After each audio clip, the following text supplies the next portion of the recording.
Un saludo fraterno de paz y bien a todos ustedes. Dios me los bendiga en el nombre de nuestro Señor Jesucristo. Bendito y alabado sea el Señor por este regalo que hace para nosotros, para nuestras vidas, de darnos una nueva oportunidad de crecer en su amor, en su misericordia y en su bondad. La tarea y el propósito de Dios para nuestras vidas, ¿cuál es? Dios, ¿para qué me trae a la vida? ¿Por qué estamos acá? Siempre te has preguntado eso, ¿verdad? Pero ¿cuál es el propósito de Dios para mi vida? ¿Para qué realmente Él me trae a esta vida? ¿Cuál es el propósito? Conseguir dinero, ¿sí o no? Conseguir y conseguir y conseguir dinero. Ser felices de la vida. Tener esa paz que sobrepasa todo entendimiento. A veces pensamos que ese es el propósito. Eso es una consecuencia, o sea, eso es una resultante. El real propósito de Dios para nuestra vida es la salvación, encontrarnos con nuestro Padre Dios. Encontrarnos con mi Padre Dios es salvarnos, pero encontrarnos a lo bien, como dicen aquí en mi país. Encontrar, porque yo me puedo encontrar con Él, pero si realmente no llevo una vida de coherencia, pues no tiene razón de ser. Es salvarnos, vinimos fue a salvarnos. Tú vas a una Eucaristía, tú estás aquí escuchando este mensaje porque viniste fue a salvarte, no viniste a nada más. Ese es el propósito de Dios para nuestras vidas. Pero hay que entenderlo. Para poderlo entender, tenemos que reflexionarlo, meditarlo, profundizarlo, porque a eso vinimos. No vinimos a más. Vinimos a salvarnos, a encontrarnos con nuestro Padre Dios desde ahora aquí en la tierra. El nombre de mi esposa, Mónica Irene Ospina, mi nombre es Rafael Aníbal Cortés, psicólogos misioneros del perdón y la reconciliación. Pertenecemos a una comunidad maravillosa que llama a los religiosos terciarios capuchinos de Nuestra Señora de los Dolores. Y ellos nos acogen a nosotros dentro de un ministerio que tenemos que es de restauración familiar, que se llama Shekinah de la Misericordia. Shekinah significa presencia de Dios. Entonces, vamos a empezar este momento invocando la Santísima Trinidad para encontrarnos con nuestro Padre Dios, para buscar esa salvación, para que esa palabra se haga vida en nosotros, para que esa palabra nos mueva al interior, nos saque tanta basura que tenemos emocional en nuestro corazón y sacar tanta cosa que tenemos en nuestra cabecita para dejar tanta lógica y empezar a vivir en la fe, en el reino al cual pertenecemos tú y yo, que es el reino de los cielos. Porque para allá vamos, o estamos en el reino del mundo de las tinieblas, de la muerte, o estamos en el reino de la luz, de la vida, del cielo, de la paz, de la verdadera felicidad, que solamente la proporciona nuestro Padre Dios. Vamos a conocerlo. ¿Te parece, mi amor? Así es. Entonces invocamos la Santísima Trinidad. Por la señal de la Santa Cruz de nuestros enemigos, líbranos, Señor, Dios nuestro. En el nombre del Padre, del Hijo y del Espíritu Santo. Amén, amén y amén. Padre eterno, bendito y adorado, grande Dios y todopoderoso, gracias Señor, te damos por este día, gracias Señor por la nueva oportunidad que tenemos de crecer, de conocerte, de estar en tu amor, Señor. Gracias, Padre Santo, por tanto amor y por tanta bondad, por tanta misericordia, porque nosotros realmente indignos somos pecadores todos los días, Señor, pero tú estás buscándonos en todo tiempo para estar en tu presencia. Gracias, Padre Santo. Padre eterno, por ello, por tantas cosas que a ti te ofenden, Señor, te pedimos perdón, Señor, de corazón. Te pedimos perdón por todo lo que te ofendemos. Y te pedimos, Señor, ten misericordia y clemencia por esta humanidad que hace tantas cosas tan terribles, Señor, Padre Santo. Ten piedad de nosotros, Padre Santo, por ser padres que no cumplimos con nuestro deber para educar correctamente a nuestros hijos en las enseñanzas tuyas, Señor. Perdónanos, Padre Santo, por haberte fallado tanto, por no ser esa imagen y semejanza tuya, haciendo el papel de padres, pero también, Señor misericordioso, ten piedad de nosotros por ser hijos que tampoco responden a la honra de nuestros padres, y evidentemente no te respondemos a ti, Señor. Perdónanos por ello, porque no estamos haciendo lo que tú esperarías de un hijo tuyo para hacer las cosas conforme a tu voluntad, Señor. Perdónanos, Padre Santo. Ayúdanos, Señor misericordioso, realmente a conocerte, No te conocemos, Padre, no te conocemos, creemos conocerte, pero si te conociéramos realmente con el amor que el conocerte despertaría en nosotros, haríamos otras cosas muy diferentes, Señor. Pero no te conocemos y te pedimos, Padre Santo, que este momento sea la oportunidad para conocerte, que este momento sea la oportunidad para saber más de ti, que este momento sea la oportunidad para aprender y aplicar lo que tú nos enseñas, Señor. Espíritu Santo, ven. Espíritu Santo, sé tú hablando y revelando la palabra de Dios en nuestro corazón y en nuestra mente. Espíritu Santo, ven, sé nuestro acompañante, sé realmente nuestro amigo, para que nosotros podamos encaminar nuestros pasos hacia nuestro Padre eterno. Que la sangre de Cristo Jesús venga sobre nosotros para redimirnos del poder del enemigo y limpiándonos, permitiéndonos entrar a la luz, en la comunión con nuestros hermanos, realmente podamos estar en la presencia del Padre y podamos vivir en santidad. Padre eterno, a ti te damos la gloria y la alabanza en el nombre de nuestro Señor Jesucristo. Amén y amén. Amén, amén y amén. Vamos a trabajar sobre el Evangelio de San Mateo en el capítulo 12, versículos del 1 al 8. Por aquel tiempo, en un día de reposo, Jesús caminaba entre los sembrados. Sus discípulos sintieron hambre y comenzaron a arrancar espigas de trigo y a comer los granos. Los fariseos lo vieron y dijeron a Jesús: Mira, tus discípulos están haciendo algo que no está permitido hacer en el día de reposo. Él les contestó: ¿No han leído ustedes lo que hizo David en una ocasión en que él y sus compañeros tuvieron hambre? Pues entró en la casa de Dios y comió los panes consagrados a Dios, los cuales no les estaba permitido comer ni a él ni a los compañeros, sino solamente a los sacerdotes. ¿O no han leído en la ley de Moisés que los sacerdotes en el templo no cometen pecado, aunque no descansen en los días de reposo? Pues les digo que aquí hay algo más importante que el templo. Ustedes no han entendido el significado de esta escritura. Lo que quiero es que sean compasivos y no que ofrezcan sacrificios. Si lo hubieran entendido, no condenarían a quien no ha cometido ninguna falta. Pues bien, el Hijo del Hombre tiene autoridad sobre el día de reposo. Palabra de Dios.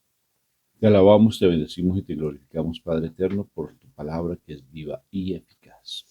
Qué precioso, mi amor, que Él tiene, mi Jesús, es la ley. Él es la ley, pero la ley de Dios, no la ley del mundo, la ley de la carne. Él es la ley. Y si Él es la ley, Él tiene autoridad para todo. Incluso, fíjense que cuando dicen es que no saben cuál es el hacedor de la palabra, saben cuál es el hacedor de la ley, cuál no lo conocen. Si ustedes lo conocieran realmente, no saben ustedes con quién están, no saben ustedes a quién tratan.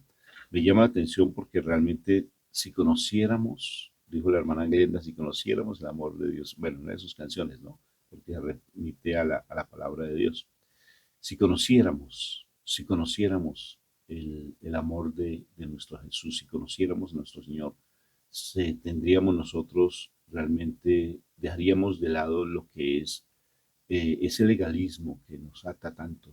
El legalismo hace que nosotros seamos muchos más rigurosos en lo humano, en la ley, y no como bien Pablo habla muchísimo en contra de la ley, ¿sí? Porque la ley se hizo algo que se convirtió en una carga, pero no se era espiritual. Porque realmente el sábado fue hecho para el hombre o el hombre fue hecho para el sábado. Hace una pregunta a mi Señor Jesucristo extraordinaria. Ese mandato del sábado, ¿para quién está hecho? ¿Con qué fin se hizo? ¿Cuál es el propósito? Y todo lo que está escrito en la palabra, el propósito es nuestra salvación, como les decía yo al principio, en la oración que les decía, o en la reflexión que les hacía. es la salvación. Y si buscamos nosotros más la salvación que estar buscando que 1 más 2 es igual a 3, ¿sí? Y que realmente se tiene que hacer de esa manera, se tiene que hacer la otra. Y si realmente buscáramos el propósito de Dios para nuestra vida, si encontráramos, si lo meditáramos, si lo hiciéramos vida, nos volveríamos mucho más espirituales, porque nos volvemos legalistas. El legalismo es algo que acaba la espiritualidad de una manera impresionante. El legalismo hace que tengas tú que arrodillarte de una manera determinada, que si pones las manitas así, o que si no pones las manos de esta manera, que el sacerdote es que las pone así, que es que pones así. No estoy diciendo que esté en contra de lo que la palabra, perdón, de lo que la iglesia nos enseña, nos dice. Por algo lo dice, que si tenemos que colocar los deditos de esta manera, que si la tenemos que colocar de esta manera, que si, bueno, lo que sea. Anyway, perdón mi palabrita, la única que me hace en inglés. Pero para estar realmente siendo espirituales, ¿qué implica ser espiritual y qué implica ser legalista? Y aquí Jesús cuando habla a los que por qué se tienen que comer la espiga el sábado, si es que en el sábado no se tiene que trabajar, y entonces el Señor tiene toda una pelea y una discusión y todo un pleito, la gente con él, con respecto al legalismo, con respecto a él, que si en el sábado se hacen milagros o no se hacen milagros, que si se hacen milagros, entonces y ya se está incumpliendo con la ley que el sábado es solamente de reposo y para el Señor. Bendito sea mi Dios. La misericordia está por encima de cualquier otra cosa. La misericordia, la compasión, el amor verdadero está por encima de cualquier ley. Solamente la que lo rige, la ley del amor. La ley del amor. ¿Y qué diferencia entre un legalista o entre el legalismo? Porque se tiene confusión cuando se dice religioso. No, la palabra no es religioso. Es que usted es muy religioso. No, aquí el concepto no es así, porque religioso es que perteneces a una religión, ¿sí? Entonces nosotros somos franciscanos, pertenecemos a la religión de los católicos, católica, y en especial con un enfoque espiritual que es franciscano. Pero la palabra legítima es legalista. ¿Qué diferencia hay o qué similitud hay entre un legalista y un espiritual? El espiritual no implica legalismo y el legalismo no implica espiritualidad. La espiritualidad es la que a uno lo hace realmente ser misericordioso, compasivo, ser realmente una persona que pueda trascender en el amor hacia la demás persona. Por ejemplo, me llama la atención, les digo de corazón, yo soy católico. Lo que voy a decir no es para confundirte, pero me llama la atención, por ejemplo, el pensamiento que tenía en su momento Mahatma Gandhi. Mahatma Gandhi, hinduista, ¿sí? Pero fíjense cómo realmente llega a una actitud que me sorprendió muchísimo. Un hombre va y le quita la vida. Entre los musulmanes y los hinduistas hay unas peleas, no sé si actualmente la tengan, pero en esa época muy fuerte. Llega un hinduista y le quita la vida a uno de sus enemigos que en ese momento era musulmán y entonces le quitó la vida por peleas que traían de anteriormente. Y entonces él se da cuenta que él tenía un hijo y su hijo quedó en la calle. Y entonces él va a pedirle consejo a Mahatma Gandhi y le pregunta, ¿qué hago yo con ese hijo? Porque le quité la vida a este hombre que fue legítimo, lo justificó, la quitaba de la vida porque él había hecho otras cosas, independientemente, entre sus leyes de ellos. Y Mahatma Gandhi le dice, bueno, ¿qué quieres? Dijo, pues no sé cómo ayudarle realmente a ese niño. Dijo, pues bueno, ¿tú quieres ayudarle? Pues adóptalo como hijo, adóptalo como hijo. Él quedó sorprendido el otro hombre y le dijo, pero si quieres realmente tú, eso es para el hijo, ahora para ti, tú quieres trascender, ir más allá, edúcalo como musulmán. ¿Te imaginas ese reto? Eso es espiritualidad. Qué interesante. Espiritualidad es ir más allá, trascender, más que la ley. O sea, si de por sí tú sabes que no puedes de pronto arrodillarte por un motivo X porque tienes dificultades en tus rodillas, ¿tú crees que vas a perder tu salvación y está mal hecho que tú no te arrodilles? Cuando realmente la intención tuya es amar, servir a los demás. Por eso hay que pedirle siempre al Espíritu Santo que nos ayude a ser más espirituales. Fíjense, por ejemplo, si ustedes leen el libro de sabiduría, o leen, por ejemplo, proverbios, o leen los salmos, si uno empieza a profundizar en ellos, vas a empezar a amar, dice, Si ustedes aman la sabiduría, ámala, ámala, búscala. Como un hombre como buscas el aire, por ejemplo. Como cuando te ahogas un poquito, con, yo ya viejito por la edad que tengo, tengo que masticar muy bien porque ya me ahogo fácilmente. O no me baja fácilmente la comida y me duele aquí en el pecho. Pero ama la sabiduría y búscala, pero la sabiduría está en la presencia del Espíritu Santo.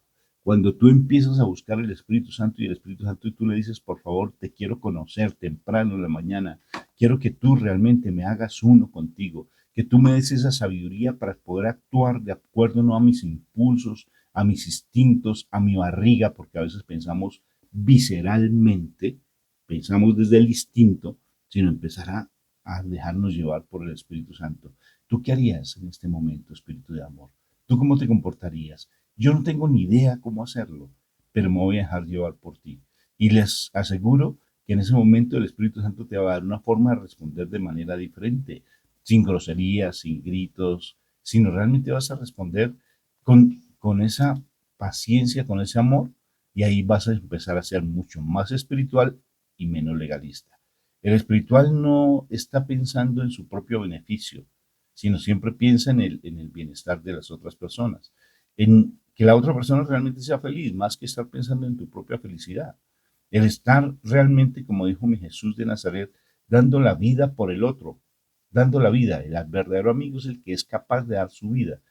La vida no implica solamente esta vida material o carnal. Esta no es tanto así, sino el capaz de sacrificarte por el otro, desgastarte por los demás, más que oxidarse por sí mismo, que es una frase amigoniana, o sea, franciscana nuestra, de nuestra comunidad preciosa. Es realmente de uno de nuestros, del fundador, ¿no? Es mejor desgastarse por los demás que oxidarse por sí mismo.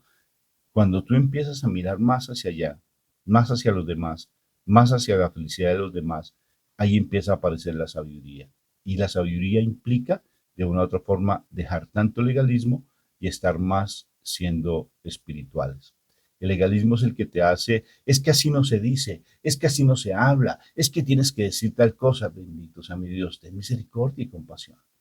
Ten misericordia y compasión por el otro. Es que yo digo la verdad, cueste lo que me cueste, porque la verdad es única y a mí me gusta la verdad y tengo que decirte estas 4 verdades que yo veo en ti. Dios mío, tienes que ser misericordioso, porque el Señor lo era. A veces es la prudencia. Así tú tengas que decir algo, dilo con prudencia, dilo con sabiduría y en su tiempo y en su momento. Eso es sabiduría, eso es espiritualidad. Que nos hagan más espirituales y menos legalistas. El legalismo viene, imagínate cuando el Señor le dice, ustedes son sepulcros blanqueados, que por el deseo de simplemente estar con la ley, con la ley, con la ley, pierden la misericordia y la bondad y la compasión hacia la otra persona. ¿Cómo lo ves tú, mi amor? Pues interesante, interesante, porque desafortunadamente la mayoría de las veces nosotros nos llevamos por las leyes, ¿no? Y eso, pues, a veces nos quita la gracia. O sea, ser tan legalistas nos quita la gracia.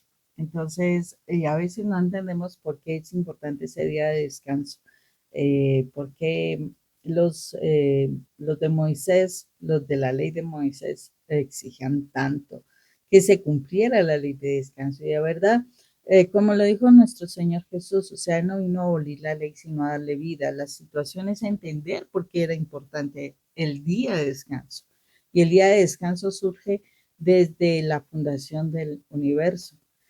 Cuando el Padre estaba haciendo el mundo, ¿se acuerdan ese relato de la creación del mundo en 7 días? Dice que durante 6 días Él fue creando todo lo que vimos hasta el sexto día que creó al hombre y todo lo demás. Pero en el séptimo día Él descansó. O sea, ese séptimo día es para observar la obra que había realizado y descansó. Entonces habla de que precisamente si Dios descansa, ¿cierto? Que nosotros deberíamos descansar. Y yo decía, pero ¿por qué? O sea, sí, válido, él trabajó todo eso, nosotros tenemos que trabajar y la verdad es que si uno mira, la mayoría de todos hemos trabajado todos los 7 días, todos los 7 días. y, y no estamos teniendo un día de descanso. Y ese día de descanso nos habla de que durante 7 días tú puedes observar las maravillas que tú puedes hacer a través de tus manos, de tu intelecto, a través del servicio, a través de muchas cosas a todas las demás personas, ¿sí? Tú para conseguir lo que requieres, ¿no? Pero son 6 días de la semana que tú estás haciendo todo eso. Y es necesario ese séptimo día. ¿Por qué ese séptimo día es importante para descansar? Para poder observar la obra que nosotros hemos hecho por la gracia de Dios. O sea, por el favor que Dios nos da. Porque si no fuera por el favor que Dios nos da, nosotros no estaríamos trabajando. Por el favor de Dios, seguramente nosotros no tendríamos las capacidades que tenemos, la familia con que contamos, o sea, no estaríamos teniendo absolutamente nada. Entonces, por eso se pide un día séptimo para ese alabar a Dios, para bendecirlo, para glorificarlo, para realmente exaltar su nombre. Pero curiosamente, bueno, puede ser que sí esté sacando un día de descanso, pero ese día de descanso muchísimas veces tú lo utilizas es para disfrutarlo, para hacer cosas, o sea, de diversión, de pasarla bien y todo eso. Yo creo que no está mal. Lo que está mal es que generalmente cuando eso pasa, y yo me acuerdo muy bien en nuestros tiempos antes, que el día de descanso a veces simplemente nos íbamos a ir a divertir, a pasarla súper bien, a pasarla supuestamente maravillosamente, pero la verdad no le agradecíamos al Señor, no le agradecíamos a Dios frente a tantas bendiciones, o sea, no estaba dentro de nuestros planes tener un día para dedicárselo a Dios, para bendecirlo, para alabarle, para glorificar su nombre, ¿no? Entonces, es cuando uno vive sin la presencia de Dios, es cuando uno se disfruta las cosas porque, oh no, me las merezco, es que esa es la expresión, me las merezco, o sea, soy muy grande y me merezco todo lo que hago, pero no me estoy dando cuenta que lo más seguro es que he fallado a Dios, le he fallado a Dios, que posiblemente he estado en pecado, que he estado haciendo mil cosas y no me entro en la presencia de Dios. Entonces, por eso es la importancia del día séptimo, del día de descanso. El día de descanso es realmente para entrar en la presencia de Dios y de verdad ponerme a paces con el Señor frente a lo que he hecho incorrectamente, para bendecirlo, para adorarle, para darle gracias por toda la obra de las manos de Dios y todas las bendiciones que nos da. Entonces es importantísimo esto para todos nosotros, que nos demos cuenta de ese tiempo de descanso que nosotros debemos tener. Es posible que en estos tiempos donde toda la expresión es trabajo, trabajo, trabajo, porque pues sí, esa es la verdad, y que desafortunadamente sí nos absorbe el tiempo de descanso, es importante que seamos conscientes de que necesitamos darle el tiempo a Dios, que necesitemos darle tiempo a, no, pero es que yo trabajo los fines de semana y entonces que yo no sé qué, yo no sé cuántas, bueno, todas las cuestiones pero si el Señor quiere que tú le des un tiempo de descanso. O sea, realmente lo ideal sea ese día que fue consagrado al Señor, pero empezando por ahí, o sea, hay otra cantidad de cosas que han funcionado pues a nivel de los tiempos, pero yo pienso que lo que el Señor sí espera es que tú tengas un tiempo para Él, que tengas ese tiempo para Él, para dedicárselo a Él, para agradecerle, para bendecirle, para glorificarlo, para alabarle, para honrarlo, pero también para ponernos en la gracia del Señor, porque mucho pecamos, mucho pecamos. Y la verdad es que vivimos de pecado en pecado y creemos que no, pues simplemente el que reza, el que peca y reza empata. Y no, la idea es que aprendamos a conocer lo que Dios quiere para que nosotros vivamos en santidad. Y como decía Rafael al inicio, la verdad es que si venimos aquí con el objetivo de la salvación, entonces, ay, ¿cómo así? Entonces nacemos para seguir y volver a, solo trabajar por la salvación. Sí, nacemos para aprender a ser esos hijos amados de Dios. Esa es la realidad. Nacemos para aprender a ser hijos amados de Dios, para que a través de nosotros se sigan dando las obras que Dios quiso hacer y entre nosotros, hermanos. O sea, se supone que nosotros nacimos precisamente para mostrar el amor de Dios. ¿Y qué tendríamos que hacer? Amarnos entre hermanos, ayudarnos entre hermanos. Entonces nacemos es precisamente para aprender a ser hijos amados de Dios y esa oportunidad nos la da y resulta que es la que muchísimas veces la que menos aplicamos. Entonces, pero aún así el Señor aquí está acompañándonos, ¿cómo? A través de su Espíritu Santo, porque nos dejó su Espíritu de amor, su Paráclito, para que nos acompañe. El asunto es, ¿será que aunque sea ese día de descanso, nosotros buscamos la presencia del Espíritu Santo? ¿Será? Qué bendición de estos discípulos que pudieron caminar con nuestro Señor, ver las grandezas del Señor, servirle al Señor, le servían al Señor, hacían la obra del Señor, estaban en su gracia, estaban en su presencia. Entonces el Señor los bendecía con esas espigas simplemente, pero los fariseos no lo entendían. No lo entendían porque para los fariseos era la ley, no la misericordia. Los discípulos estaban caminando para un lado, para el otro, porque estaban sirviendo y estaban sirviéndole a Dios, llevando la bendición,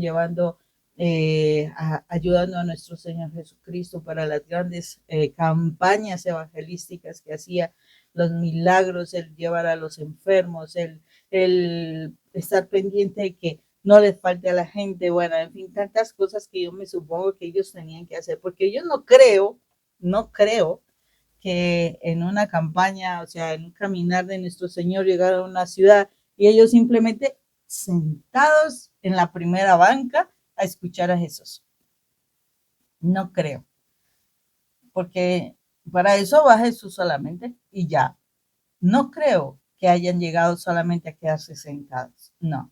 Yo creo que ellos fueron una mano derecha para nuestro Señor y ellos tenían que aprender a servir y llamar a la gente, convocar a la gente, buscar el espacio, traer alimento. Bueno, tantas cosas que de verdad se trae sobre una campaña evangelística, todo el trabajo que se debe hacer, la oración que se debe tener. Y es importante la oración para todas esas campañas. Si no se hace oración, tampoco fluyen las cosas. El Señor, o sea, eh, hay muchas cosas que hay que hacer y evidentemente todo el tiempo estaban sirviéndole al Señor, sirviéndole de corazón, porque estaban ahí, porque habían dejado sus familias y demás. Pero entonces por eso ellos todo el tiempo estaban en la presencia del Dios, adorando a Dios, sirviéndole a Dios. Entonces, por eso se habían ganado la posibilidad de tener esos alimentos, ¿sí? Pero diferente a los que simplemente están allí y entonces durante toda la semana están haciendo cosas y cosas y cosas y cosas, pero realmente no sirven a Dios. Entonces, podría decir, no, pero es que los fariseos estaban en la iglesia, servían en la iglesia, en los templos y demás, pero en su corazón no había misericordia. Ellos tenían una finalidad, ellos tenían un objetivo, o sea, no de presencia de Dios. No, acordémonos que ellos eran, como dice Rapar, legalistas, se dejaban llevar por la ley, ¿sí? Pero no era la gracia, no. Ellos se asombraban de nuestro Señor por los milagros que se hacían, por esa presencia, hacer sentir la presencia de Dios, o sea, hablar con coherencia frente a las cosas de Dios, porque no solamente hablaba, sino que vivía, daba testimonio, mientras que los fariseos, acordémonos lo que nos dice nuestro Señor cuando dice, hagan lo que les dice, pero no hagan lo que hacen. O sea, quiere decir que no había testimonio en los fariseos, no había testimonio en las personas que estaban allí en la jerarquía de la iglesia. Y entonces precisamente el Señor a ellos sí aunque sea que tuvieran un día para adorar al Señor, en el caso de los discípulos estaban sirviendo todo el tiempo al Señor, no estaban haciendo trabajo normal, común y corriente para ellos conseguir dinero para sí mismos, para enriquecerse ni nada, no, ellos estaban sirviendo al Señor y precisamente en ese servicio al Señor tenían la gracia, la dispensación del Señor para que ellos tomaran o sea, hicieran ese trabajo, porque el problema era hacer trabajo en el día de reposo. Eh, y por eso ellos estaban, porque ni siquiera podían arrancar las espigas, no podían hacer nada porque supuestamente eso era trabajo. O sea, lo único que podían hacer era tener y comerse los alimentos y no más. O sea, todo el alimento se tiene que hacer el día anterior, antes del día del trabajo, porque ese día solo es para mirar al Señor. Entonces, son cosas que nosotros tenemos que entrar a mirar, tenemos que entrar a evaluar. Realmente en nuestra vida estamos dedicados y consagrados al trabajo. Le dedicamos un día realmente a bendecir la obra de Dios, agradecerle, alabarlo por tantas bendiciones que recibimos. Realmente un día para estar en su presencia o es un día que también nos dedicamos a nosotros. ¿Qué es lo que en la realidad es si de verdad nosotros tenemos un día para bendecir a Dios, para honrarlo por tantas y tantas cosas que nos da, para ponernos a paces con Él, para aprender a ser más hijos de Dios, amadísimos, porque además de eso Él nos ama grandemente? ¿O qué estamos haciendo en el día de reposo? ¿Lo tomamos realmente como debe ser? ¿O simplemente, ay, estoy muy cansada y me voy a dormir y pare de contar, voy a ver películas o me voy de paseo y pare de contar? ¿Qué estás haciendo tú en el día de reposo? ¿Realmente alabas a Dios? ¿Bendices a Dios?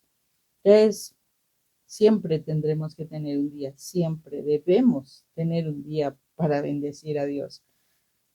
Tú lo estás haciendo, entonces, si no lo estás haciendo, es el llamado de nuestro Padre para realmente que lo alabemos y lo bendigamos. ¿Para qué? Para que todas las cosas que tú anhelas de verdad se te cumplan. Porque lo más importante de nuestra vida no es todo lo que tú estás haciendo para conseguir dinero, sino bendecir, aprender a reconocer al Padre y de verdad aprender a ser los hijos amados de Dios. Qué bendición. Y recuerdo cuando estuvimos de misión en Argentina, estábamos allí en Salta y escuché una historia muy linda. Una señora, un muchacho que fue adoptado por diferentes motivos, él no estaba con sus papás y él, una señora que iba a la iglesia, lo adoptó en su casa. Le dijo, ven, quédate en mi casa y yo te voy a ayudar en la medida que yo pueda. Al menos tendrás la comida y el techo. Y si en algo puedo más ayudarte, estoy a disposición. Y que era una mujer con tanto amor y tanta misericordia. Hizo vida la ley, la hizo vida. Y me acuerdo tanto que la persona que nos hablaba, el muchacho que nos hablaba de ella, decía, tenía tanta sabiduría y tanto consejo y no pasó a la universidad. Y tenía, pero una palabra precisa para la otra persona. Una palabra precisa. ¿Tú conoces a alguien así? Que sepa orientarte, guiarte, no con el hecho de, por ejemplo, el sábado tiene que cumplirse. Y si no cumples el sábado, te vas a condenar. No, sino que tú haces vida. ¿Conoces a personas de esa manera, por ejemplo? No solamente sacerdotes, sino conocer laicos, por ejemplo, que tengan esa sabiduría para saberte orientar y guiar con base en la verdad, en la palabra. Qué interesante. Queremos invitarte. Tenemos este maravilloso libro que se llama Caminante. Fue hecho para hombres, ¿sí? Para personas maravillosas que hicieron el retiro de Maús. Entonces, no necesariamente tienes, si tú estás interesado como hombre, leerlo te va a ayudar muchísimo, porque realmente vale la pena de fortalecer. Son 23 ejercicios para fortalecer tu parte espiritual y ser más espirituales. Entonces, va a romper con muchos esquemas, con muchas cosas que traes en tu vida y te lo recomiendo. ¿Sí? O si no, es un buen regalo que le puedes hacer de pronto a tu esposo. ¿Sí? Dásle este libro. Es muy, muy interesante. Es un libro que hice precisamente para mis hermanos que están pasando a veces situaciones muy complejas en su vida frente a la parte de sus internos dragones que los siguen dominando, ¿sí? Y aquí realmente va a encontrar una forma interesantísima de crecer espiritualmente. Bueno, Dios te guarde, Dios te bendiga, el Señor haga resplandecer su rostro sobre ti y te conceda la paz y te conceda esa facilidad de que el Espíritu Santo te haga mucho más sabio, mucho más prudente y mucho más espiritual. Dios te guarde. Dios te bendiga. Chao.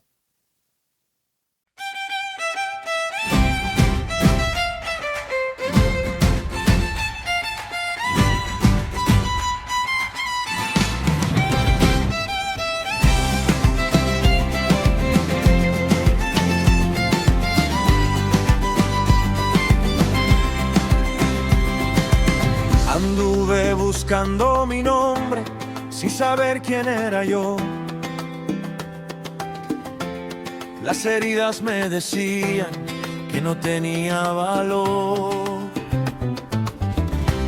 Pero un día oí tu voz, Padre bueno, junto a mí. No camines como huérfano, hijo amado, vuelve a mí. Soy tu hijo, soy amado, esa es mi identidad. Nada podrá separarme de tu inmenso amor jamás. Ni la muerte, ni la vida, ni el dolor, ni el temor. Todo lo pongo en tus manos, mi refugio es tu amor.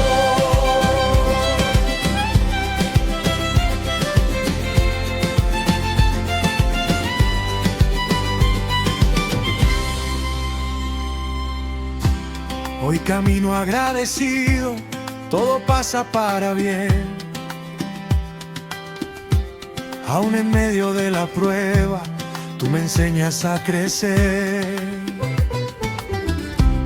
Con tu gracia voy cambiando, quiero parecerme a ti. Cada paso hacia la santidad es volver a sonreír. Soy tu hijo, soy amado.